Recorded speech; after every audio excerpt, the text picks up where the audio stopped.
Warning, this content is for entertainment and educational purposes only. This video is brought to you by First Detachment Nutrition. Battle tested, expert formulated. Use discount code AB10 at checkout for 10% off. All right, Gym Bros, Big Paul here today, and we are going to talk about how to train like a bodybuilder. I think this is something that a lot of people don't take a step back and use logic and reason and consider and think about when it comes to training. So many people get their emotions wrapped up in training and they get locked into one philosophy of training and treat it like a religion and don't think things through thoroughly and how it applies to our sport of bodybuilding. I'm going to dig into all my thoughts on how to train like a bodybuilder and to do so logically in just 1 second.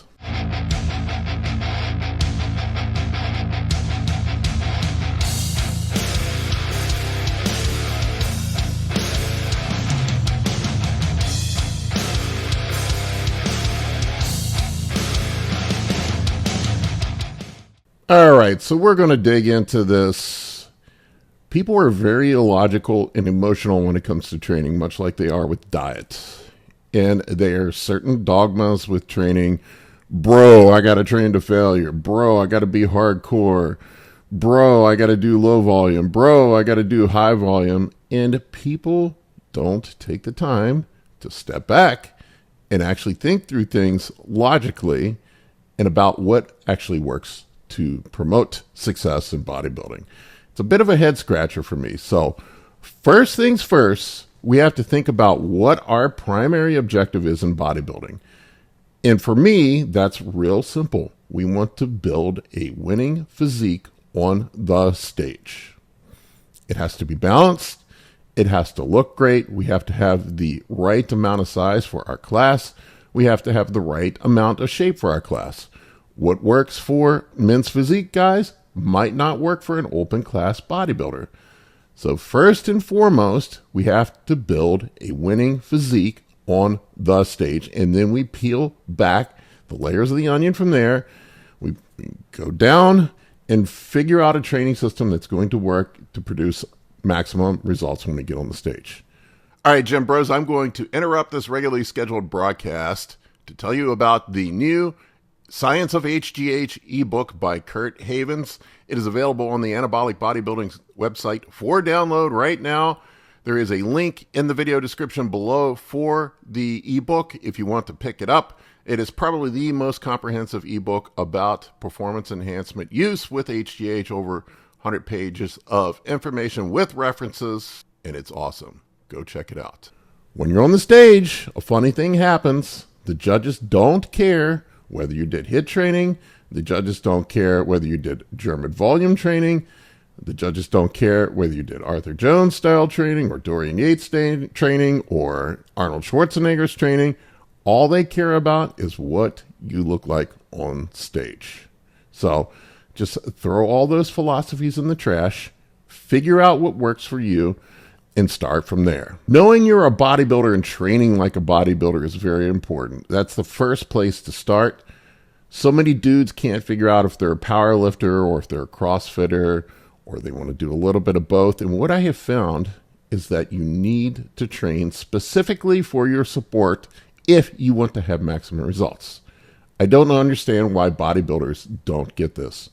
You don't see powerlifters getting confused and thinking that they're a bodybuilder and kind of a powerlifter and kind of a CrossFitter. You don't see CrossFitters kind of getting confused and thinking that they're a powerlifter or a bodybuilder. They train very specifically for their sport.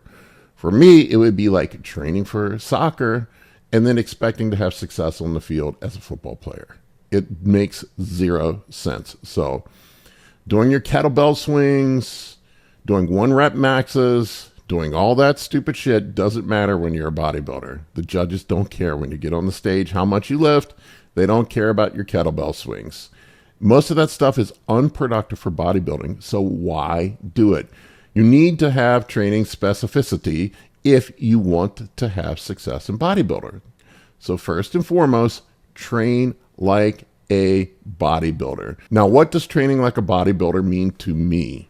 Training like a bodybuilder, we want to promote hypertrophy in the muscle groups that we're trying to enhance to produce that balanced winning physique on stage. We want our training to be optimized to produce that hypertrophy.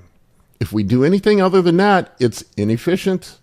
It doesn't matter. Lifting for 1 rep maxes is not furthering our bodybuilding goals. It doesn't do anything. All we're doing is introducing risk of injury with no appreciable benefit for bodybuilding.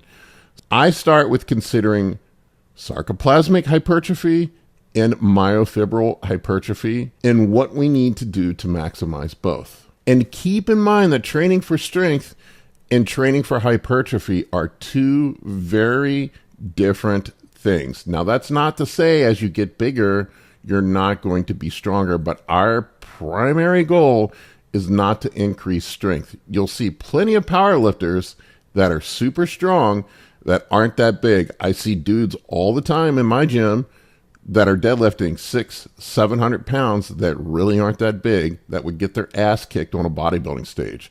I see dudes all the time that are powerlifting and doing crazy stuff in CrossFit style training or Olympic lifting that I could never do, but I would smoke them on a bodybuilding stage. So that type of stuff is not conducive to bodybuilding success. With bodybuilding, first and foremost, we want to place maximal load and tension on the muscle through full range of motion to promote hypertrophy in a productive rep range. That could be anywhere between 8 to 20 reps, depends on the exercise. And in bodybuilding, we probably want to be the least efficient with moving the weight from point A to point B, whereas a powerlifter wants to maximize efficiency and leverage through technique. We don't care about that in bodybuilding. We just want to put the maximum load on the muscle, and we don't really care about generating the most leverage to get the weight from point A to point B. We want to place the most load on the muscle. Another thing to consider in bodybuilding that I don't think people ever think about is limiting injury risk. We have to consider the risk versus benefit ratio of exercise choice. Is a set of deadlifts worth the risk? Is a heavy barbell bench press worth the risk? Are there more productive movements that we could use that maybe would produce better results? Fatigue versus the stimulus is also another consideration that we have to think about. Is the fatigue cost of this movement worth the benefit that we're going to get from it? If I blow myself out doing a heavy set of deadlifts at the beginning of my back workout, am I effectively going to be able to do all the other things during my back workout, such as rowing and whatnot, to produce maximum hypertrophy? Remember, our goal is not strength. Our goal is to place stimulus and load on the muscle to produce hypertrophy. Now, with that said, we still want to train progressively in bodybuilding. We do know that progressive overload does work. So you do want to progressively get stronger on a given lift within the constraints of good form for bodybuilding. If you have your form buttoned up, you're working in a proper rep range, you've considered the risk versus benefit ratio of an exercise, you've considered the stimulus versus fatigue of an exercise, you want to advance that lift as you get bigger. If I'm doing 5 pounds for 12 reps this week, I may want to do 7.5 next week, and 10 following. You are going to progress and get bigger. Now, we don't have to advance weights every week. Some people get too obsessed with the logbook, and a lot of times they just end up getting better at cheating and not actually progressing in bodybuilding. I'll see that all the time with guys that just get too obsessed with beating their PRs and their numbers. It doesn't matter, as I've mentioned before, when you get on stage what your PRs are. The judge doesn't care. It's how you look, how big you are, how balanced you are. That's what matters. Keep that within the context of good form for bodybuilding. We want enough volume, and this is a touchy subject with people. People get very emotional about volume. Some people are low volume advocates. Some people are high volume advocates. The truth is it's probably somewhere in the middle. If we take a look at the bodybuilding people that have success on the elite level, almost all of them do some sort of moderate to higher volume training. You see very, very few people that have success that are on the Olympia stage that are doing 1 or 2 sets per body part. There's been some exceptions. Dorian Yates would be one of them, but those are outliers. If we want to maximize our results, we probably should look at the things that work for the most people. There are outliers in everything, so there are exceptions to the rule. We have to keep in mind as we lower volume, intensity has to go up, and as intensity goes up, the risk versus reward ratio goes down, so you're increasing risk of injury as you increase how close to failure you go, or beyond failure, or how heavy the lift is. The injury risk increases. So that's where sort of a moderate to higher volume style training program is probably going to lower that risk and give you just as much reward, if not more. And that's probably why a lot of guys have settled on that type of training. Another thing that people don't consider too is exercise choice. Are you choosing the proper exercises to provide maximum benefit and to keep you from getting beat up in the gym? I hear it all the time. I literally was on the comments section of one of my videos today, and it's like, man, Paul, I bet your elbows are killing you at your age. I'm like, no, my elbows feel great, man. When I stopped doing stupid stuff that hurt my elbows, an amazing thing happened. My elbows got better. So don't lift like an asshole. Choose exercises that don't beat you up and produce maximum hypertrophy. If skull crushers make your elbows scream and you can't produce maximum effort on those exercises, why would you do a skull crusher if it's just going to make your elbows hurt and you have to take a break every couple weeks to let your elbows heal up? That makes zero sense. So we want to train logically. We want to pick exercises that are going to place maximum load on the muscle, reduce risk of chronic injuries such as elbow pain or joint pain. We want to avoid those exercises and use the ones that provide us with maximum benefit. I don't know why guys don't consider this. It just drives me absolutely nuts all the time. Another thing too is somebody will say to me, well, I'm doing bench presses and my chest isn't growing. I don't know what I'm doing wrong. Well, maybe bench presses aren't great for growing your chest. Maybe you should find another exercise. I hear guys all the time saying, well, I'm doing squats, but I don't have legs like Tom Platz. Well, maybe you need to do hack squats. Maybe you need to do something else.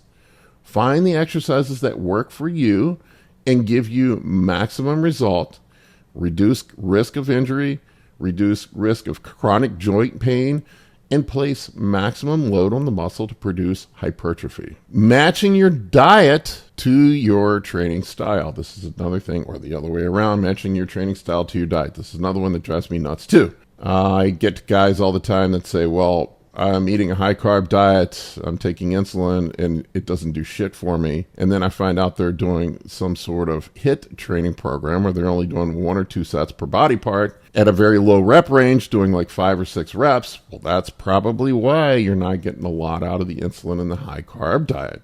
It seems like insulin and high-carb diets would pair up better with more moderate volume, higher rep ranges, getting a good pump, promoting sarcoplasmic hypertrophy. Metabolic style workouts probably work better. If you look at somebody like Milo Sarchev and his style of workouts, it all considers that type of diet and protocol in the training. It all needs to match up. A lot of people do not align their diet with their training style, which makes zero sense to me. So you want to make sure that your diet is lined up with your training style. So wrapping this all up in a neat little bow for you, train like a bodybuilder. That means finding exercises that work, that produce results. Consider your diet and how it pairs up with your training. You want to minimize risk of injury. You want to minimize the effect of fatigue from an exercise. Choose exercises that probably are not going to blast you and blow you out in the first 5 minutes of your workout and you can't have an effective workout afterwards. Choose exercises that are going to allow you to recover and be ready for your next workout. Have a volume that is productive enough to produce hypertrophy, whatever that is for you. You'll have to find out what a given volume range is for you. Intensity needs to be enough where you're going to promote growth, but not so much that you can't recover for your next workout and cause injuries. It really is that simple. And guys, once again, I'm going to emphasize this. The judges don't care when you get on stage how you train. The judges don't care how much you bench press. The judges don't care what your form looks like when your exercises. They don't care if you deadlift. They don't care if you don't deadlift. They don't care if you squat. They don't care if you don't squat. What matters on stage is what your physique looks like and the package that you present when you get out there. It really is that simple. All right, folks, thank you for watching. I appreciate each and every one of you. Leave a comment in the comment section below. If you think I'm wrong, please let me know. If you want to support me, please support my sponsor, First Detachment, quality supplements made for bodybuilders by the man himself, Justin Harris. Link to their products is in the video description below. Use the discount code AB10 at checkout for 10% off. Also, please check out Kurt Haven's new ebook on HGH. It's one of the best ebooks ever written on HGH. It's 100 pages of awesomeness. Link to that is also in the video description below. Thank you for watching. For coaching or consultations, head over to www.anabolicbodybuilding.com to book your spot today. I can help you with optimizing hormones, fat loss, muscle gain, physique, athletic performance, nutrition, and health. For more information, shoot me an email at bigp3rd@gmail.com.